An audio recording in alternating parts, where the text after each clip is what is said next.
திருச்சிற்றம்பலம். தென்னாடுடைய சிவனை போற்றி, எந்நாட்டவருக்கும் இறைவா போற்றி. அனைவருக்கும் வணக்கம். இன்னைக்கு நம்ம பார்க்கக்கூடிய பதிவு என்னன்னு பார்த்துட்டீங்கன்னா, 2024ஆம் ஆண்டுக்குண்டான புத்தாண்டு பலன்கள் 12 ராசிக்கும் எப்படி இருக்கும் அப்படிங்கிறத நம்ம முழுமையா பார்க்கலாம். அதற்கு முன்னாடி நம்மளோட சேனலை சப்ஸ்கிரைப் பண்ணிக்கோங்க. பெல் பட்டன்ல ஆல் அப்படின்னு சொல்லக்கூடிய பட்டனை கிளிக் பண்ணிக்கோங்க. அப்பதான் நம்ம போடக்கூடிய அனைத்து பதிவுகளுமே உங்களுக்கு வந்துகிட்டே இருக்கும். நம்மளுடைய சேனல்ல ஆன்மீகம் சம்பந்தப்பட்ட விஷயங்கள், கோவில் வழிபாடுகள், பரிகாரங்கள் எல்லாமே கொடுத்துட்டு இருக்கிறோம். நீங்க அதையும் பார்த்து பயன்பெறுங்கள். துலாம் ராசிக்குண்டான 2024ஆம் ஆண்டு எப்படி இருக்கும் அப்படிங்கிறத நம்ம முழுமையா பார்க்கலாம். துலா ராசிக்கு அப்பாடா போதுண்டா சாமி அப்படின்னு சொல்ற மாதிரி 1.5 வருஷம் உங்க ஜாதகத்துல கேது இருந்தார். ஆனா கேது அதிகமான ஞானத்தை கொடுத்திருப்பார். எந்தெந்த விஷயங்கள் எப்ப செய்யணும், பரிகாரங்கள் எங்கெந்த செய்யணும், கோவில் வழிபாடுகள் எங்க செய்யணும், அதே போல நமக்கு எது சக்சஸ் கொடுக்கும், யாரை போய் பார்த்தா தொழில் வளர்ச்சி உண்டு, யார் நம்ம கூட இருப்பாங்க அப்படிங்கிற எல்லா விஷயத்தையும் கேது கொடுத்துட்டு போயிருப்பார். 1.5 வருட காலங்கள் மிகுந்த அனுபவத்தை, அறிவையும் கொடுத்துட்டு போயிருப்பார், ஞானத்தையும் கொடுத்துட்டு போயிருப்பார். அப்படிங்கிறதுல மாற்றமே கிடையாது.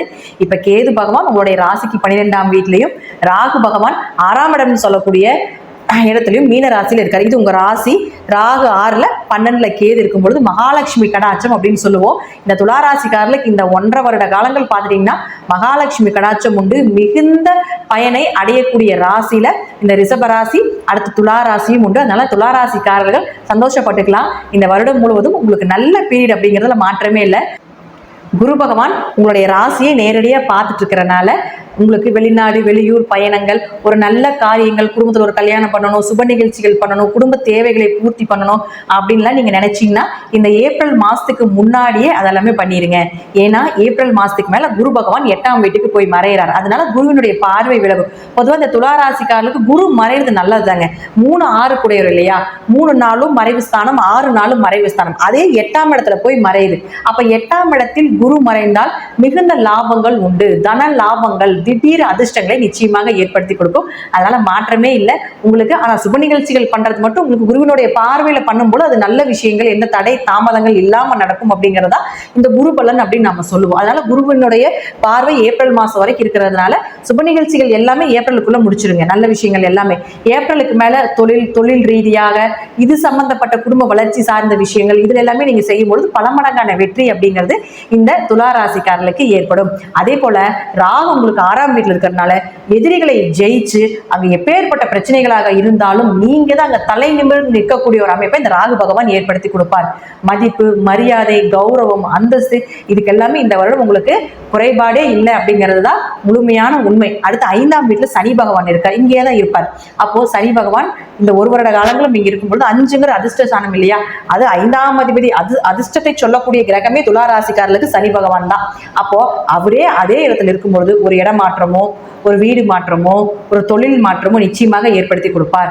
அதே போல குலதெய்வம் உங்க வீட்டுல வந்து பேசக்கூடிய அமைப்பை உண்டு. குலதெய்வம் உங்களுடைய வாசம் செய்யும். ஏன்னா 4, 5 கூடையவர், 4ன்னா வீடு, அப்ப 5ன்னா குலதெய்வம். அப்ப குலதெய்வம் கண்டிப்பா உங்க வீட்டுல வரக்கூடிய ஒரு அமைப்பு உண்டு. குலதெய்வ வழிபாடு சிறப்பா பண்ணப்பட உங்களுடைய வாழ்க்கையில மிகப்பெரிய வெற்றி அப்படிங்கிறது துளாராசிக்காரர்களுக்கு இந்த வருடம் ஏற்படும் அப்படிங்கிறதுல மாற்றமே இல்லை. குழந்தைகள் எல்லாமே உங்களுடைய ஜாதகப்படி குழந்தைகளுக்கு வேலை வாய்ப்பு, குழந்தைகள் வெளிநாடு போறது இதெல்லாமே நிச்சயமா கிடைக்கும். குழந்தைகளுக்கு வெளிநாட்டு வேலைகள் இதெல்லாமே இந்த சனி பகவான் ஏற்படுத்தி கொடுப்பார். முயற்சிகள் வெற்றியடையும். நீங்க தொட்டது எல்லாமே நல்லபடியா தொடங்கி உங்களுக்கு நல்ல லாபத்தை ஏற்படுத்தக்கூடிய ஒரு காலகட்டங்களாக இருக்கும். அதுல மாற்றமே இல்லை.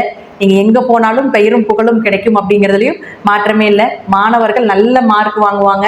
ஸ்போர்ட்ஸ்ல இருக்கக்கூடியவர்களுக்கு எல்லாமே நல்ல பெயர் கிடைக்கும். அதே போல கலைத்துறையில் இருக்கக்கூடியவர்களுக்கு எல்லாமே பார்த்தீங்கன்னா நல்ல பட வாய்ப்புகள், கலைத்துறைக்கு பின்னாடி வேலை செய்யக்கூடிய அனைத்து கலைஞர்களுக்கும் பார்த்தீங்கன்னா நல்ல ஒரு வருமானம் கிடைப்பதற்குண்டான வாய்ப்புகளும் உண்டு. அரசியல் இருக்கக்கூடியவர்களுக்கும் நல்ல மக்கள் கூட்டம் பெறுவதற்குண்டான வாய்ப்புகளும் உண்டு. ஆரோக்கியமும் சிறப்பாக இருக்கும். அரசு சார்ந்த துறையில் இருக்கக்கூடியவர்களுக்கும் ப்ரமோஷன், நீங்க என்ன நினைச்சு லாபங்கள் எதிர்பார்க்கிறீங்களோ அதோட ப்ரமோஷன் கிடைக்கும், டிரான்ஸ்ஃபர் கிடைக்கிறதுக்குண்டான வாய்ப்புகள் இதெல்லாமே உண்டு. துளாராசிக்காரர்களுக்கு இந்த வருடம் ஒரு பொன்னான வருடமாக இருக்கு. அதுல மாற்றமே இல்லை. திருமணம் கைகூடி வர்றதுக்குண்டான வாய்ப்புகள் உண்டு. நீங்க எதிர்பார்த்த வரன் வருவதற்குண்டான வாய்ப்புகள் உண்டு. பண வரவு, பொருள் வரவு, குடும்ப தேவைகள் இது எல்லாமே பூர்த்தி பண்ணக்கூடிய ஒரு அமைப்பும் உண்டு. கடன் விலகும், ஆரோக்கியம் சிறப்பாக இருக்கும். இதில் எல்லாமே நீங்க என்ன மாதிரி நினைச்சிட்டு இருக்கீங்களோ அதற்கு தகுந்ததை விட பல மடங்கான வெற்றிகள் இந்த வருடம் கிடைப்பதற்குண்டான வாய்ப்புகள் உண்டு. துளாராசிக்காரர்களுக்கு 100க்கு 80% நல்ல பலன்கள் உண்டு அப்படிங்கிறதுல மாற்றமே இல்லை. அதற்கு எங்களுடைய வாழ்த்துக்கள். நன்றி. மீண்டும் ஒரு நல்ல பதிவில் சந்திக்கலாம். திருச்சிற்றம்பலம், தில்லையம்பலம், ஸ்ரீ நரசிம்மர் திருவடிகளே சரணம்.